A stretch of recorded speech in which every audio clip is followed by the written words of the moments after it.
Асел деген біздің қызымыз, белсенді жасымыз.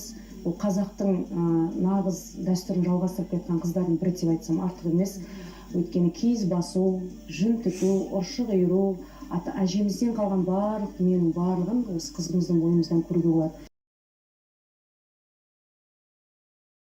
Сонымен қатар енді Асел жүн түтіп ұршы қиыр екен, өзіңізбен бірге бұйымдарды ала келген екенсіз.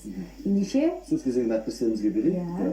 Біз көрермендер болып, өзіміз де дастархан басында отырып, керемет бір тамаша бір көнеден қалған бір дәстүріміздің жалғасын көрсетеміз. Әрине. Сізге сәттілік, мына жақта әріптестеріміз күтіп алады. Гүлия, Елдос. Асел Жақсылыққызы, қош келдіңіз. Ұлыстың ұлы күні мейрам құтты болсын. Бүгінде енді 4 түлікке етіне жақын қазақ халқы оның етін, сүтін азық қылып, жүнін киім-кешекке пайдаланған. Бүгінде ұлттық құндылықтарымызды дәріптеп, ұршы қиырып жүн.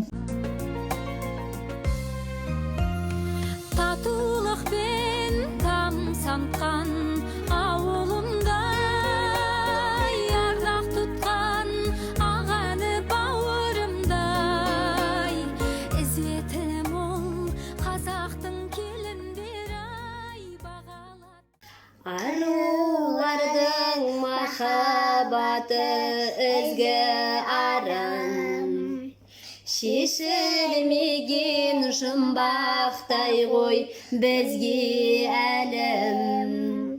Қыз жібекте жаны сұлу тым нәзік, шіркін қандай қазағымның қыздары.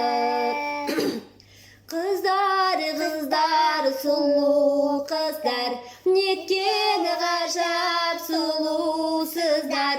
Дархан көңіл, дәру қыздар.